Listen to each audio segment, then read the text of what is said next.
The odds that Mike Norvell is fired just went down.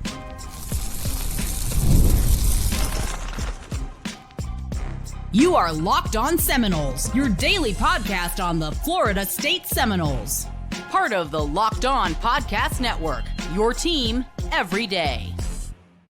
Back into Locked On Seminoles. I am your host, Brian Smith, longtime college football recruiting analyst. Thank you for making Locked On Seminoles a part of your day each and every day right here on the Locked On Podcast Network. Today's show is brought to you by our friends at Gametime. Download the Gametime app, create an account, and use code LOCKEDONCollege for $20 off your first purchase of tickets. We're going to be talking about college football's biggest enigma, Florida State and Wake Forest. Two teams headed in different directions. This is wild. That's going to be later on in the show as we try to figure out, will Florida State's players show up for that game? And Wake Forest is not as bad as you might think. We're definitely going to talk about that for a little bit. But first, the overwhelming portion of this show will be about the following. Florida State's Mike Norvell, as you all know, I think he should be gone. I don't think there's any doubt about it. But there are other ramifications. Will Florida State get rid of him if the field of candidates is more wide open? What do I mean by that? Which teams also fired their coaches in addition to Florida State? After the debacle in Baton Rouge, where A&M laid 28 points on LSU just in the third quarter, it went from it doesn't look very likely that Brian Kelly is going to get fired to he's got to go. From some people that I spoke with, we'll see if that matriculates really in that direction because they're in a very similar situation that Florida State's in. Before I go any further, it's really close. Norvell's owed around 54.5 million. Brian Kelly, 53 million. So if you flood the market with LSU, they're going to have to drop a lot of cash. With Florida State, after LSU made a move, and it sounds like LSU is going to do something. If it's not Kelly, it's going to be coordinators. Then we'll have a different conversation. But here's why it matters if they do. LSU is a premier job in college football. And from talking to people around the industry, more people than likely, if they had their druthers and it was equal contracts, they'd probably pick LSU over Florida State. That's just what I'm told. Now, everybody can have their opinion on that, and I certainly got mine. I don't think that is a job for very many coaches. I think it's a very niche job because living in Southern Louisiana, you got to really want to do that. And Brian Kelly, by the way, terrible fit for that. He's a Boston guy. I have no idea why they did that. But anyway, I think Florida State is the better job in a lot of ways. That's just my opinion. But at the least, this puts another elite program on the map in the same year that Florida State's probably looking to make a change. That changes everything for Florida State because of all the questions I'm going to ask. But number one, can you get the guy you want if LSU's added to Florida, to Penn State, etc.? Who would you hire? Everybody competing for the same 3 to 5 guys, it just becomes increasingly difficult. So just based on odds, yes, it becomes, in my opinion, less likely that Mike Norvell is fired, which does not make me a very happy camper. I can assure you of that. That being the case, I've got some questions here that I really want everybody to answer. I'm going to give my own takes on these, but these are some of the questions that the board of trustees at FSU, athletic director, just everybody in the athletic department that have a say in this, and of course the president, etc. Everybody has to honestly ask themselves first, and then collectively, when the time is right, make that question known amongst the group. So here we go. And these will not be very easy or friendly. If you're somebody who has just dyed in the wool FSU, it has to be great. Turn back now. This is not for you because these are honest questions. Number one, would Florida State pass on Norvell if it didn't have its next guy lined up? The reason I start with this question, because of all the different convoluted situations in college football as it is with the playoff, it's terrible having the playoff. And I know this is just a byproduct. It's terrible having the playoff because it goes into January and the coaching searches are starting in October, November, December. As we all know, fan is short for fanatic. Fans are not very happy about waiting. It just is what it is. And again, I'm not picking on the playoff. It's just true. So guys like Kiffin, Florida might have to wait till January if they go after Kiffin, or if anybody else does. LSU might go out. Who knows? But what about Florida State? Because when these other schools are waiting on a coach, if there's a different coach than that guy that they're after, would like that job as well, do they wait because somebody wants LSU, their pecking order is Florida, LSU, Florida State, or maybe LSU gets screwed because it's Florida State, Florida, LSU. Everybody's really not the chooser in this. The schools don't have much leverage. The elite coaches get to kind of pick. And once that decision is made, the pecking order, however it goes, will take care of itself. Every person's different. So what I think that I would choose in this could be 100% different of somebody like Kip, especially somebody like Lane Kiffin. Lord only knows what he'll do. But that changes the dynamic of timing. And no athletic administration or university as a whole, like Florida State, wants to be left out to dry once they part ways with their head coach. So if Norvell was fired right after the Florida game, early December, are you really willing to wait all the way into January if the coach you want is coaching in the playoff? Or if in any way, shape, or form, the playoff impacts the hiring process because the guy you want, he doesn't have FSU number one. That is possible. That is the complexity of today's college football world. And I'm personally worried that FSU's brass won't make the move regardless because they want to have the decision done, no doubt about it. We get rid of one, we add the other within a week. I understand why that would be great, but that is my concern. Number two, would more coaches prefer LSU over Florida State? And again, you can insert Penn State, you can insert Florida, etc. Just throwing that out there. Again, I think that a lot of people, from what I've heard, would prefer LSU over FSU. And it's because they're in the Southeastern Conference. But as somebody who's lived in Florida and Louisiana, I can tell you that job is not for everybody. LSU is a very niche place. We'll see. But it's an interesting question. Give me your take on why you would or would not want to be the LSU coach, regardless if you're an FSU fan or not, just for fun. Number three, does LSU's situation at least prolong FSU's possible Norvell firing? Now, just because the last game is November 29th, technically, you don't have to fire Norvell between Sunday and Tuesday. You know, that's just not guaranteed. And keep in mind, this is a little side point, just throwing this in here. This is not out of my notes, but signing day is that Wednesday. Not exactly great timing. I don't know how they're going to do that. And I'm not saying I have any clarity or any ideas on how you could do it better. There may not be a good answer for Florida State or any other school that's in a similar situation. So if LSU's job comes open, let's say in the next week or so, does Florida State balk at the idea of automatically doing it? Again, going back to that first question, unless they got their guy lined up, are they just going to kind of wait? How are they going to do that? How does that work with recruits, roster? So many subpoints to that. Number four, will LSU's job opening, if it actually does happen, raise the prices of head coaches? This question was put here directly for a reason because it just piggies back off the last part. LSU, if they're going to go all in, that means they're big money boosters. It's like the Bull Gator Club or any other big schools club has decided to heck with it. And they're going to spend almost identical to what FSU would if they change with Norvell. But again, it's more people competing for resources, which drives up the price in general. At least it could, because if they're not bidding on the same coach, then it doesn't. Which coach do we think LSU would go after? I haven't been given any names. I've asked a few people.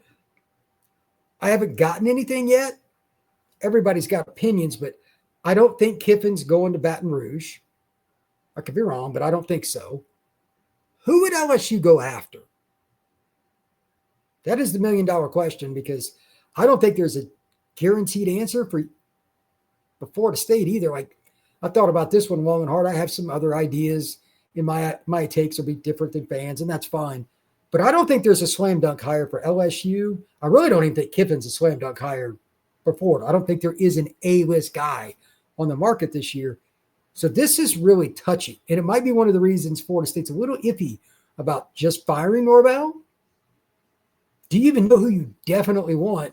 And if you don't come to that conclusion really quickly, in a consensus and have the money, is it worth just going in blind? Because again, what if that coach would prefer a different school? Then you really got to pay up to make it worth his while to come to Tallahassee. There are so many questions in this. It's really difficult.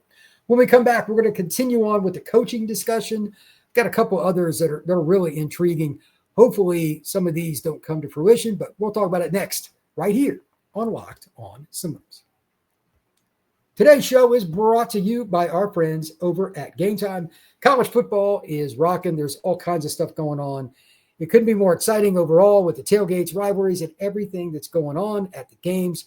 There's nothing like being in the stands, but let's be real. Actually buying tickets to a college football game could be troublesome. It could be even more of a battle than the game itself. Endless queues, hidden fees. It's not a lot of fun. That's why I use Gametime, and you should as well. Take advantage of it because you, the fan, deserve the opportunity to go to games without all the hassle. So when you pull up the Gametime app, you can quickly just type in Florida State or whatever you're looking for. It could be pro football, it could be anything. Type it in, find the game you want, click on a seat. You can get your seat view right there on your phone or tablet, and the price is the price. It's not going to be some kind of surprise at the end. Take the guesswork out of buying college football tickets with Gametime. Use code LOCKEDONCollege for $20 off your first purchase. Again, promo code LOCKEDONCollege for $20 off. Swipe, tap, ticket, go. Download the Gametime app today. Thank you once again for making Locked on Seminoles your first listen each and every day right here on the Locked on Podcast Network. I'm Brian Smith. Thank you very much for checking us out here on Locked on Seminoles. If you have not already, please become an everydayer. We are talking Florida State football year-round, recruiting, transfer portal, coaching news, which until otherwise noted will be every single day right here on Locked on Seminoles. That is the primary. We'll talk previews, players, injuries, anything that's going on, you name it, college football, and specifically your Noles, right here on Locked on Seminoles. And let's continue on with a couple really important questions. We'll see how this goes, but this is why I want you guys to answer them. It's possibly fun. We'll see. Would someone like Georgia Tech's Buster Faulkner, he's their OC, who's tremendously talented, pick LSU over Florida State? And what about coordinators in general? I just use Buster as an example because I talked about him recently on Locked on Seminoles. I think that both jobs, it still comes down to niche. I've had discussions about this. Where would coordinators, if you went the OC route, just as an example, where would they fall on this? I hope Florida State can hire a really good head coach, but if they can't, and it's possible, does that matter? I personally don't think it does. I think most coordinators will look at it just like a head coach. But again, LSU, Florida State, there's not a huge difference. I would prefer FSU, but again, to each their own.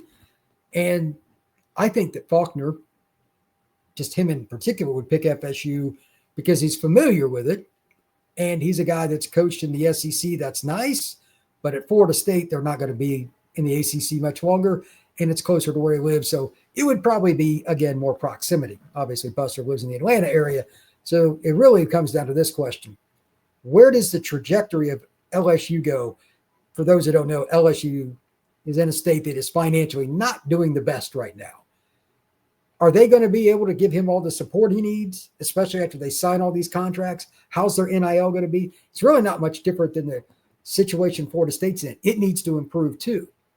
These are the kinds of conversations that happen behind closed doors. I get some sniffs of it through agents, through recruits, high school coaches, etc. But it's not the full picture. I honestly don't know. But I still think that most of the head coaches and coordinators would look at it pretty similarly.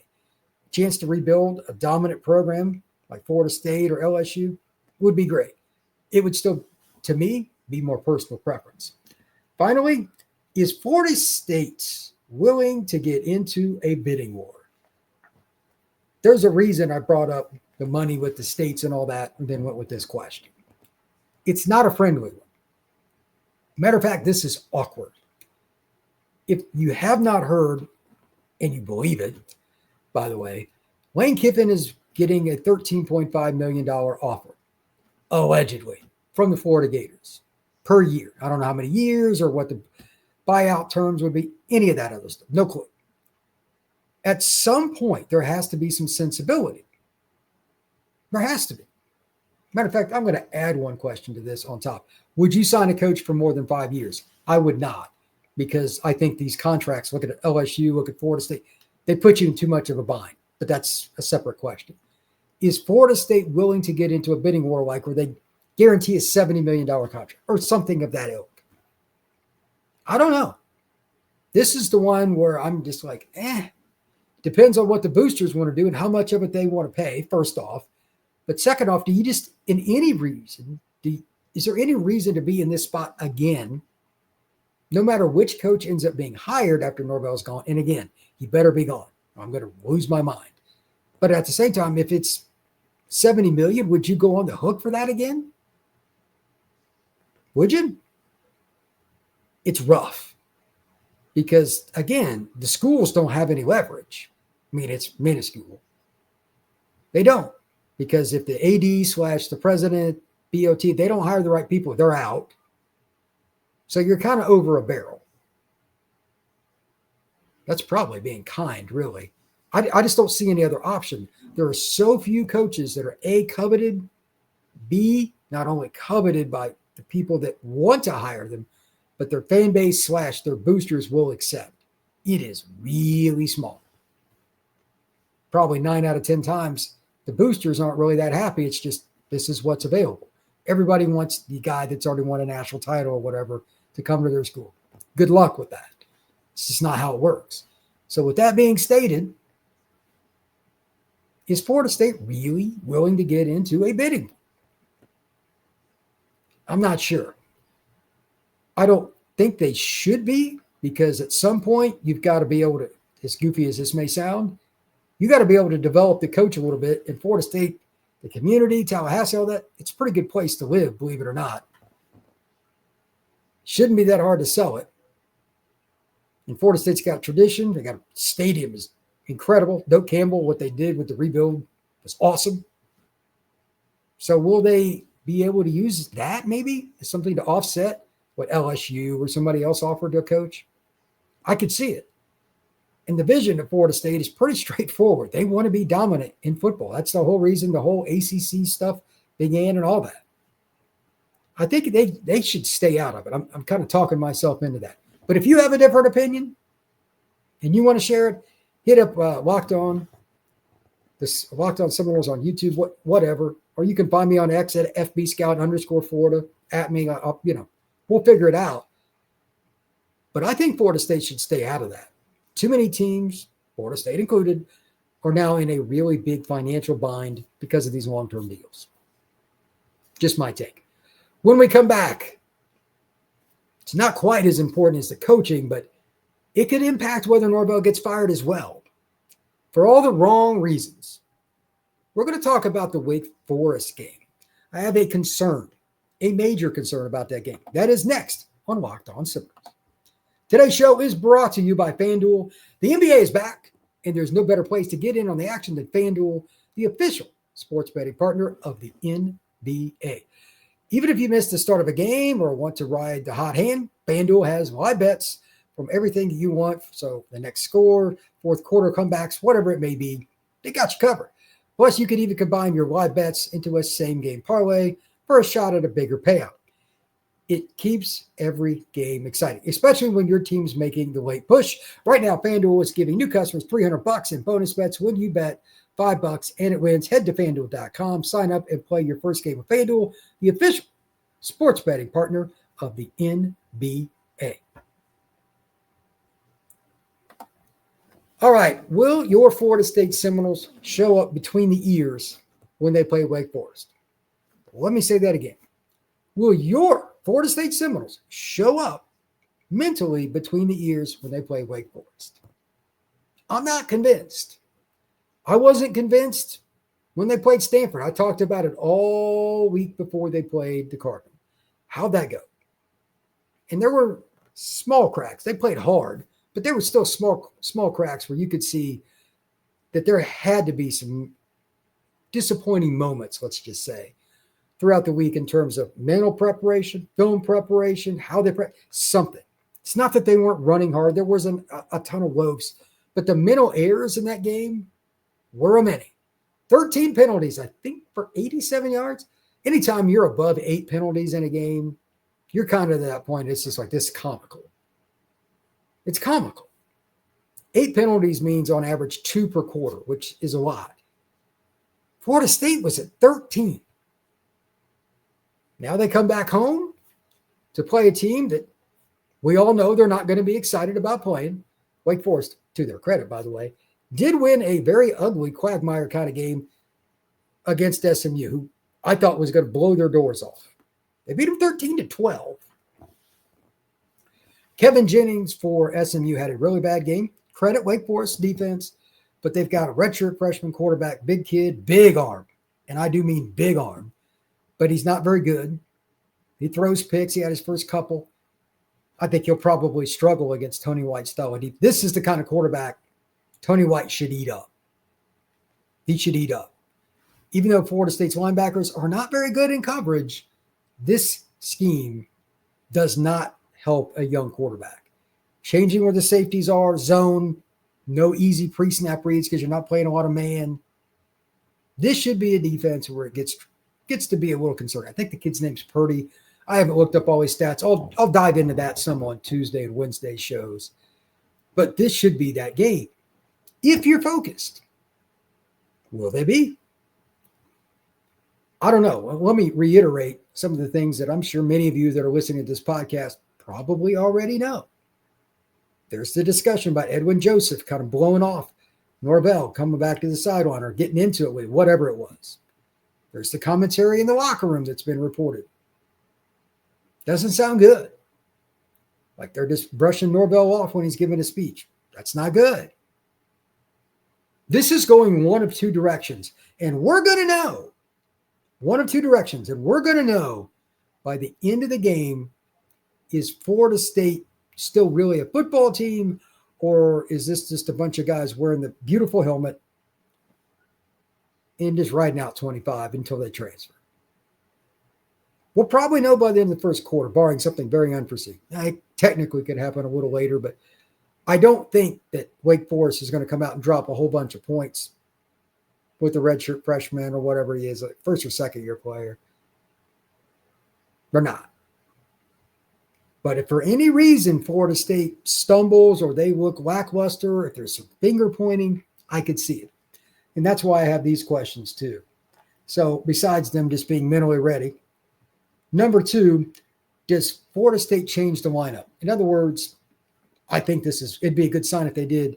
If Florida State has problems during this week of practice, and I expect them to, I do, will they have the gumption to change the lineup? Whether it's an offensive lineman, a defensive back, I don't care what it is. Edwin Joseph probably, I would imagine, is not going to start. How do they handle that? Florida State's not the deepest team. It's a fine line when you put X amount of talent out there, but it's also concerning if you don't have leadership and people that respect the coaching staff. So I say again, do we expect lineup changes? Maybe some randomness at least, even if it's not lineup changes. Does the rotation change? I think that's something we need to watch. Both sides of the ball, special teams, everything. Florida State is certainly culpable for a team based off last year that players can check out. Number 3, who will Florida State's leaders be during this time? This is the one I have no idea, and I'd love to know the answer. If you ever needed leadership, it's right now, after all the stuff that surfaced about players and whether they do or do not respect Norvell. Hint, some do not. Not all, but some. Who will the leaders be? How many younger players amongst that group will be leaders? That's probably the better question, because what's your future? Sure, guys like Daryl, Tommy, they'll try to lead because that's who they are. They're good people. Okay. But you need some younger guys too. Chroma or somebody like that. Danzy, some of the players making plays that aren't juniors, seniors, fifth-year seniors. You need some of those guys. Who are they? That's going to be really important. Number 4, speaking of lineup, and I just wanted to put this in there, I don't know what Tommy's health is. It may not be a situation Florida State really knows what they can do because that's a doctor decision, but it can also impact leadership. It can also impact the attitude of the team. Again, above all else, I hope Tommy's healthy. He's a good dude. He was always nice to me. I hope he's in great spirits and he's in great shape. But he took a nasty hit, a nasty, dirty hit, honestly, in the Stanford game. With that being the case, if he's not out there, how does it impact you at practice? They have to limit him. How does that impact Kevin Sperry? There are so many little things with it. It's a chance to galvanize. It is. Your younger players have the absolute ability, no doubt about it, to say, okay, this is our next guy, or at least probably is. Let's go out there and rally around him. And defensively, even though it's not the same side of the ball, he played pretty well when he got in the ball game in a very awkward situation, one that trials and tribulations all came at once, trying to lead the team down the field. Did a pretty good job. So again, the question is very simple. Who leads if Tommy's not out there? Specifically for offense, but I think the defensive players would be moved one way or the other if Sperry really took, and that's a lot to ask for a freshman, hey, to take some leadership. Maybe Rodell and some of the other guys help too. I have no idea, but that's something to watch. Next, and this is another one. This is arguably the most important, but it's been leading to this for the entire show. If it is obvious during the game, especially early, that Florida State's players are loafing, they're mentally not engaged the way they should be, if they are not 100% focused on playing their best to beat Wake Forest, how does that matriculate through the sideline? How the players interact? How is that with Norvell and the staff? Will there be none? I have no idea. It's already started, so it's either going to go up or down here. It's probably not going to flatline. Once it starts, it usually doesn't just kind of level out. It's going to go up or they're going to squash it. I think it's going to increase unless the first 5 minutes against Wake, they just kick their tail and they're up 10-0. They get a pick six. Yeah, they have a drive. Maybe it stalls. They kick a field goal, but they're up 10-0. There's 10 minutes left in the first quarter. Okay. We're playing good football here. Let's finish these guys off quickly. They got a young quarterback. Let's hammer. If that happens, I could see it. Otherwise, if this game, especially at the end of the first quarter, is tied or Wake is about to take the lead or even has the lead, I could see this game becoming a barometer of it was the end, because it's one thing to lose to Stanford on the road. Losing to Wake at home to a quarterback that is not really ready would be bananas.